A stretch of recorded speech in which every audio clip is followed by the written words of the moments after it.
El tiña o país con un buraquinho aquí. Era guapiño, era. Él era moi guapo. Moi simpático. Un máis, como un máis. Era alegre. Un xenio e cun carácter, pois, un pouco duro. Manolo era un home complexo. Ele era moi bo para a muller, foi moi bo home, moi bo pai. Era extraordinariamente familiar, non ia ás tabernas, non viña para casa despois do traballo. Para mí era do mellorciño. Nunca se enfadaba con nadie, nunca, non tiña enemigos, non tiña nada. Comigo nunca estaba enfadado. Pasábamos polo pasillo, daba un puxazo. Inda que estivera enfadada eu, a mí xa me pasaba tamén. Estaba moi reservado, moi oculto. El era un home de poucas palabras. Polo tanto, é moi paradóxico que logo escribira unhas memorias tan longas.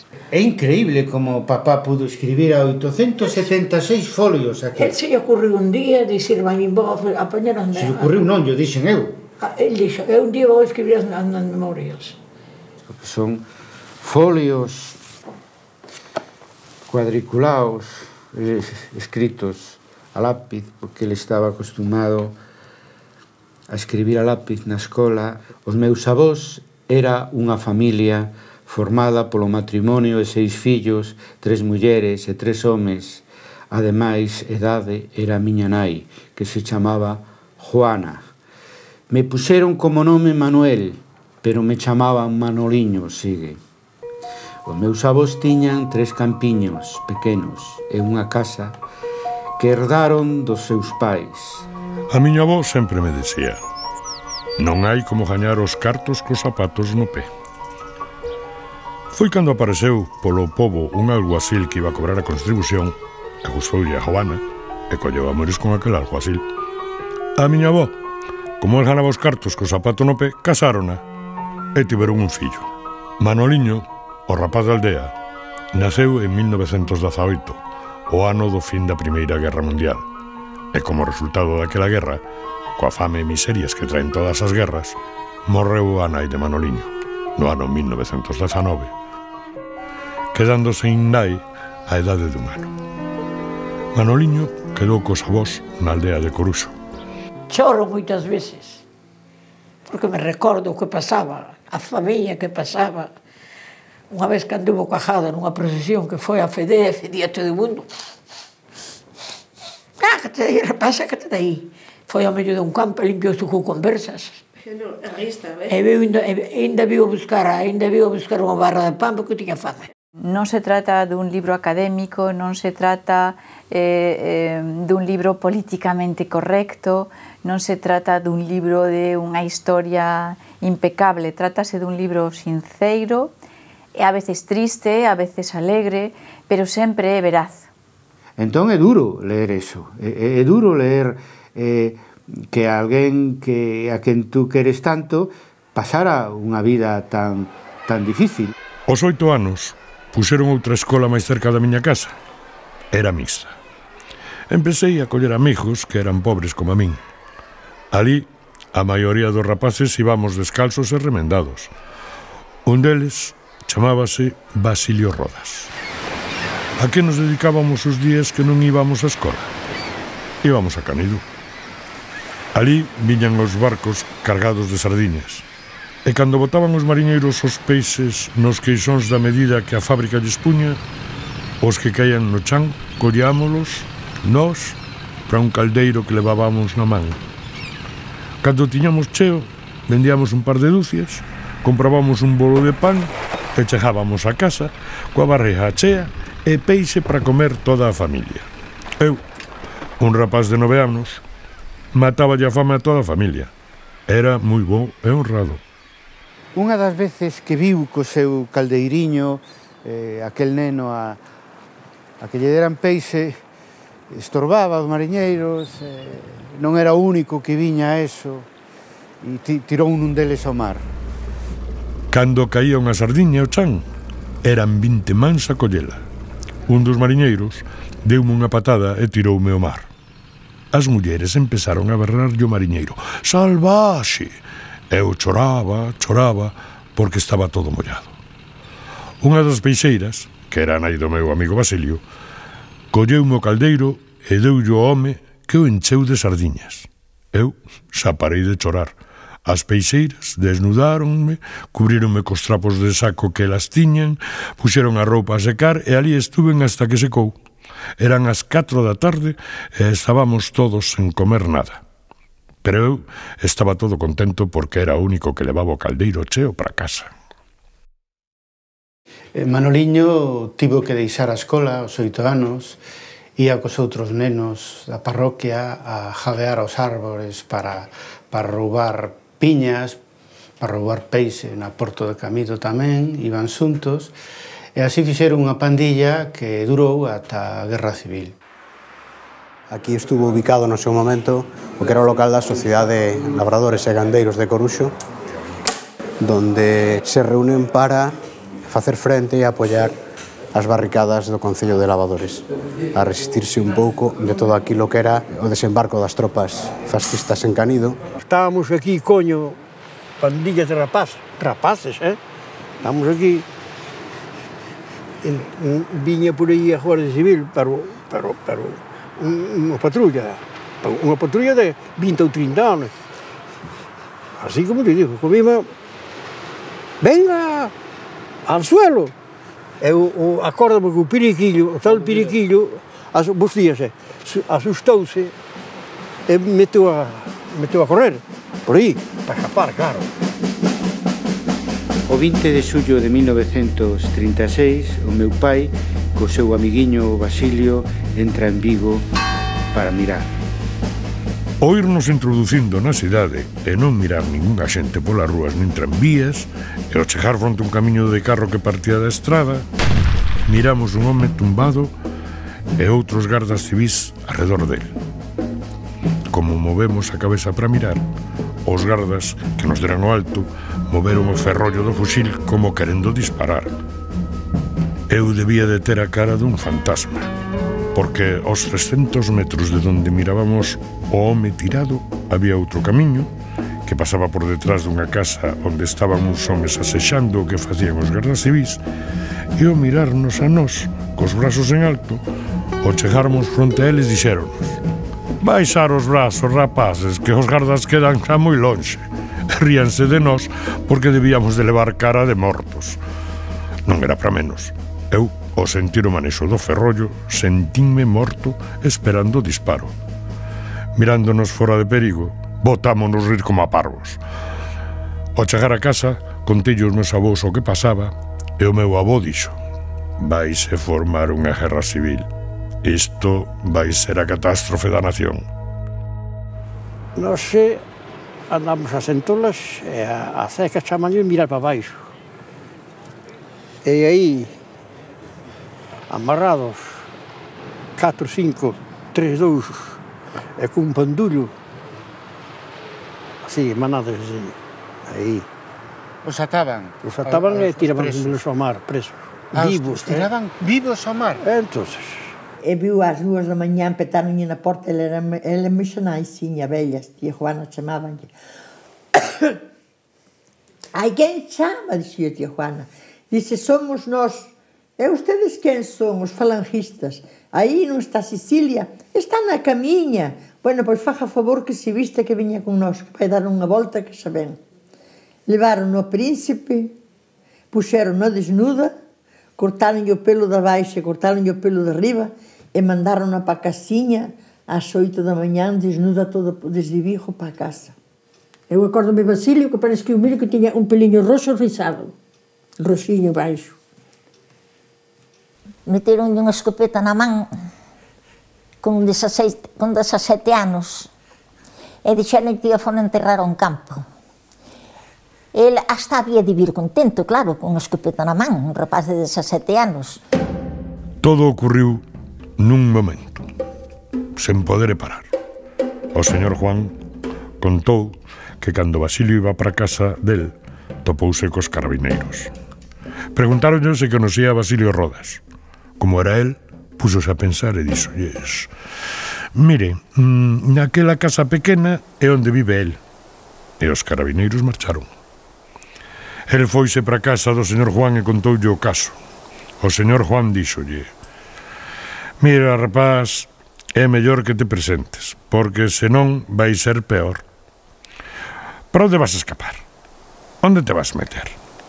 Preséntate a eles que, como és un rapaz, creo que non che farán nada. O Basilio marchou ao encontro dos carabineiros que viñan de volta e dilles: o Basilio Roda son eu. Pois acompáñanos ao cuartel para tomarche unhas declaracións. E levárono. O día seguinte apareceu un Puxeiros morto cos demais fusilados atados con cordas. O Basilio era o único rapaz que estaba entre os homes, en calzoncillos. El morreu tan inocente, pero inocente de todo, Era moi bo chaval, hombre. Claro, era faladero, pero para mí que non o mataron pola escopeta, Pero algo de escopeta había, sí. E enterrou a escopeta, enterrou, pero logo desenterrou. E logo enterraron a él. Sí, señor. Manuel Barros Fernández, Marina de Guerra Española, do reemplazo de naceu no alistamiento del 37 y el reemplazo de 1938. Manuel Barros Fernández. Manolo, como moitos partidarios galegos do Frente Popular, tivo que forzado facer a guerra con Franco. Por sorte, ele era da Mariña e a primeira quinta se sublevara indo para o Frente de Aragón, e a Manolo e a outros da súa quinta o levaron para retagarda no Frente de Asturias. Eu e un rapaz de Canjas íbamos por un camiño do pueblo e miramos vir por unha corredoura 3 mulleres rumbo onde estábamos nós, sen medo ningún. Ao chegar a nosa altura e sen parar, levantaron o brazo as 3 co puño cerrado e saudáronnos. Salud, camaradas! E seguiron o camiño sen mirar siquiera para atrás. Nós, todos sorprendidos, miramos un pro outro e botámonos a rir, comentando de camiño o valentes que foran aquelas 3 mulleres. Sabendo que nós éramos os seus enemigos e podíamos prendelas ou matalas, dixen eu: mira, elas fixéronos así porque miraron que éramos uns rapaces con cara de ser boas persoas ou nos miraron cara de parvos. En el día de hoy, cautivo y desarmado el ejército rojo, han alcanzado las tropas nacionales sus últimos objetivos militares. La guerra ha terminado. Allá arriba los pobres del mundo, en pie los esclavos sin pan, y gritemos todos unidos, viva la Internacional. Miña nai atopou 2 medallas, eu sabía delas, pero non sabía onde estaba, que lle deu a meu pai a empresa Hijos de J. Barreras S.A. Unha delas é polos 35 anos de servicio, 1941-1976. Vamos a buscar a ficha. Vamos a buscar... Vamos buscar por aí, por aí. Sabemos o número, 429. Onde aquí está o máis alto? Está aquí, está aquí. Hombre. Militares a cargo, a seguridade. Datos profesionales, oficio gruero. Título especialista. Situación militar absoluta. Entrou aquí por recomendación militar. Claro, é por iso que pone absoluta, como es combatiente. Era para o único que lle valeu. Facer a guerra con Franco, para o único que lle valeu. Había unha bolsa de traballo en a cual os que tiñan preferencia eran os excombatientes. O único requisito era que tiñas que ser excombatiente. Tías que estar no lado dos ganadores. Sin embargo, Ricardo, que estuvo nun campo de concentración, entrou tamén por enchufe da muller. O sea, que os Barreras eran moi flexibles. A Iglesia pesaba e os Barreras eran moi flexibles. Bueno, este camiño dos Esturáns, por aquí baixaba a miña nai a principios dos anos 40 para ir á empresa onde traballaba, a la Artística de Vigo, que está en Tomás Alonso, que tamén se chamaba así, á esquerda, pero tiña que pasar por Barreras. E veía pasar meu pai a Carmen Guimeráns, a Carmucha. Eu pasaba por Barreras, polo medio deles, e facían. Sempre se metía comigo, sempre se metía. Eu me puña moi colorada, e outro día... E tardou logo, como conta a miña nai, mellor que meu pai, 4 ou 5 anos en conquistala. E así fomos pasando os meses e anos, porque aos 14 anos xa pasaba por Barreras. Que tardou bastante en aceptala, porque el era moi mulleriego, non? E andaba con moitas. E así nos conocemos. Despois empecé a ir ao baile aos 20 anos, e empezou-me a quitar a bailar. Que a miña nai tardara bastante en decidirse. Polo tanto, eu nací uns aniños despois, e pude ter nacido uns aniños antes. E nada máis, e non me gustaba porque era feo, pero despois apañei. Carai, tú para ser unha boda duns traballadores, toda guapa aí, con un velo aí, que pareces un artista de cine, non? Sí. Esperou, me dixo, mira, eu veño a casarme contigo. Así? Así. Polas boas? Pues bueno, porque eu non quero casarme. Para que quero casarme contigo? Si, mira, tiña problemas, botáronme fora da casa.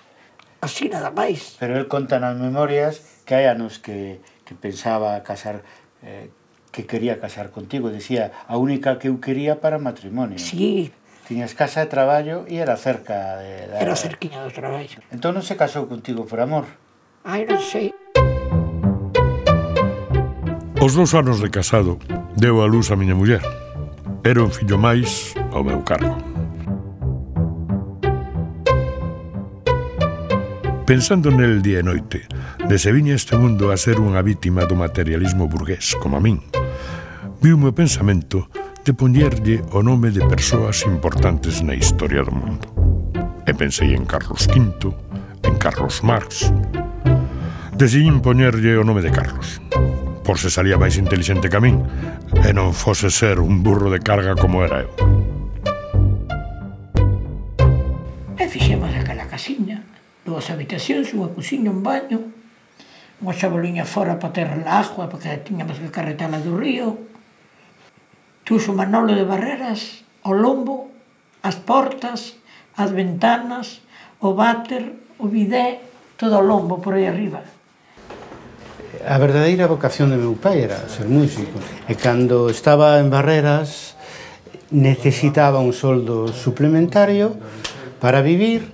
Aprendeu a tocar a batería e ia polas noites ao principio, logo todos os fins de semana, o que para outros eran vacacións, para ele e para a súa familia era ir co bombo a lombo alá onde ele estivera.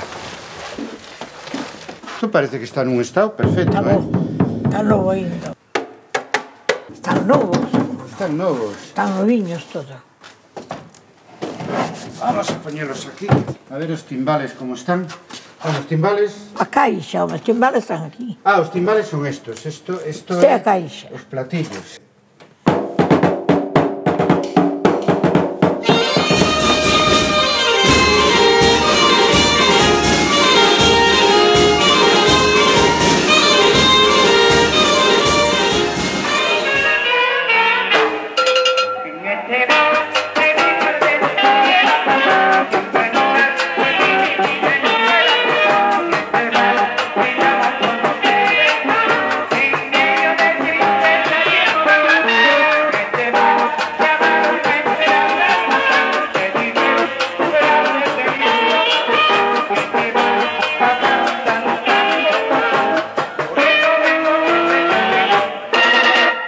Sabes que non o íbamos a usar, non?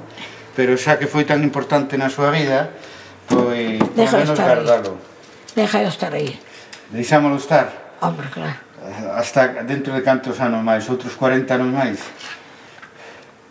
Eu creo que meu pai nace con un sentimento de injustiza moi forte.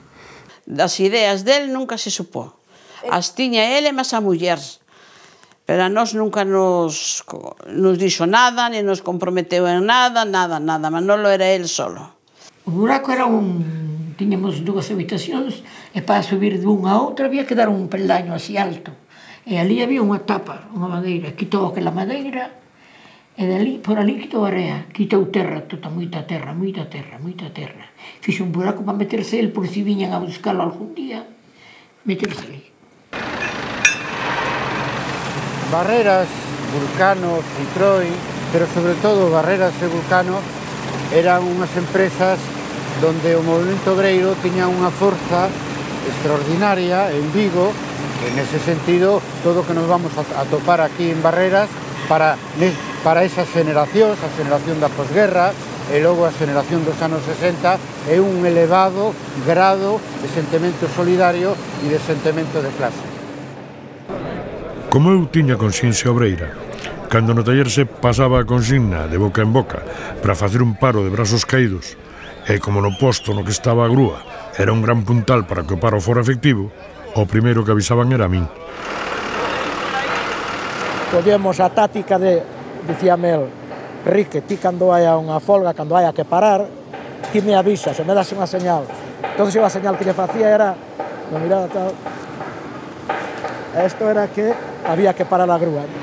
El tiña unha relación informal co Partido Comunista.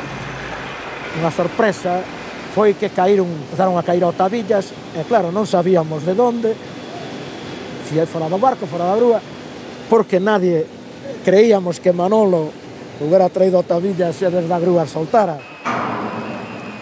Os que dirixían clandestinamente aqueles paros eran comunistas, un partido moi perseguido polo réxime do Xeneral Franco. Editaban un folletín todas as semanas e repartíano de forma clandestina entre os obreiros do taller que lles merecían confianza. Eu era un deles. Todas as semanas, un operario das novas xeracións entregábame un folletín que eu lía moi tranquilamente na cabina da grúa. Estando eu un día lendo tal folletín, mirei con sorpresa unha lista dos novos militantes que pediran o ingreso no Partido Comunista de España. Viña o nome do meu fillo. Eu ingresei no ano 67 no Partido Comunista na Universidade de Madrid e logo no ano 68 estuve na fundación do Partido Comunista de Galicia. Carlos andaban buscando de la policía. Entón el viu para aquí, escapou e viu para aquí. Pero aquí estaba, dormía, pero de día andaba por aí, por la Marquesa, andaba por aí. Un día presentáronse na miña casa 2 gardas civís. Un deles era sarxento. Preguntaban polo noso fillo, e dixémoslle que estaba traballando en Oviedo. Miráronse, e dixo o noso sarxento: Pues señora, su hijo no está en Oviedo. A su hijo lo prendieron ayer en Orense. Así que mire como son los hijos. Despois fomos a casa do médico que estivera tamén preso con el. Contounos todas as calamidades que o meu fillo pasara durante os 3 días que estuvo na policía. Que o torturaban de noite e de día tiñano de pé, con un garda vixiando para que non durmira. Para que yo decía, hay que tener cuidado, hay que estar, hay que... todo eso. Después, cuando no fue lo tuyo, fue aquello, el pobre, casi fue la muerte de él, ¿no? Se sentía ferido e choraba por verse que seu fillo tiña que contar como o torturaran. Aquela noite foi cando eu, o rapaz da aldea, non dormín pensando en vingarme dos policías que torturaran o meu fillo. O día seguinte, alá me fun manifestarme como a tantos. Cando me levantei da cama, vestínme e almorcei. Fun o queixón da mesa, collín un coutelo e metino na cintura para facer o que pensara toda a noite. Como íbamos estar todos os obreiros nas rúas para paralizar o tráfico en toda a cidade, os policías secretos estarían entre nós para conocer os que dirixían as masas e fichados. No medio do barullo, eu solo me dediquei a andar dun lado para outro a mirar onde estaban os policías secretos, para ver se entre eles miraba un novo que se chamase Rivera e cravarlle o coutelo no corazón. Vin varios dos que eu conocía, pero non vin o que eu buscaba. Me criticaba a min, recorda, cando a min me prenderon en Ourense, viña ali a cando me deixaron na cárcel ver vos a vos, que non me deixaban ver a ninguén máis, pois me criticou a min de por que me metera. De onde aprendín eu iso da... España Independiente, de agora? De Radio España Independiente, de onde aprendín eu iso todo de ser comunista, e de onde aprendín iso de loitar contra Franco, de onde aprendín eu? Del. E a veces se abusaba un pouco da capacidade das grúas, o sea, donde solamente podía coller 10 toneladas, igual collíamos 15, e claro, o grueiro sabía, e máis notaba que a grúa se quería, e iso psicológicamente lle afectaba moito. Mandáronme pasar a un médico e despois a outro. Pasarían 15 días e recibín unha chamada de teléfono. Son o irmán de Baldino. Quero che dar unha boa nova. Consideronche a inutilidade absoluta, co soldo mensual de 27.000 pesetas. Xa podes facer unha festa, dancho 100% do soldo que tiñas. Mirábame libre de ir ao taller, onde levaba 36 anos traballando, e non ter que morrer coas botas postas. Foi a miña retirada no ano 1976.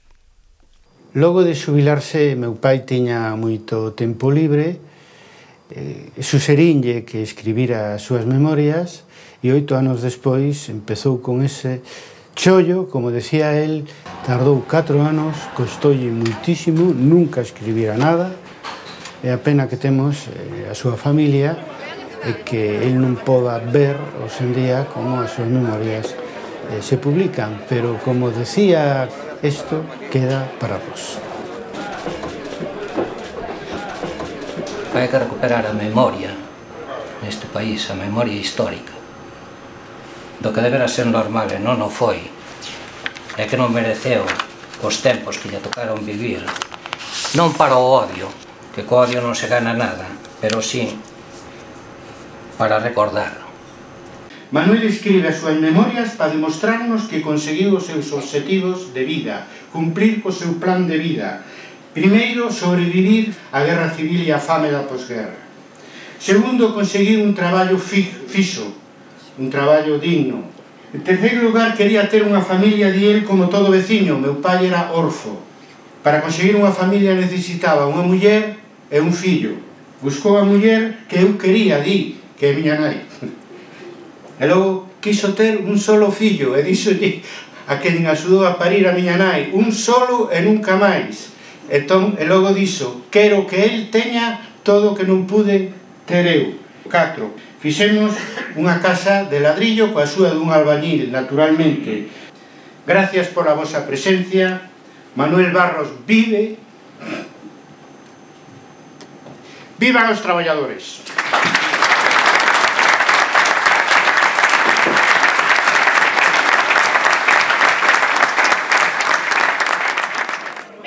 Si él estivera aquí, lle gustaría enormemente. E alá onde estea, seguro que lle chegará isto que estou dicindo el. Gracias, papá.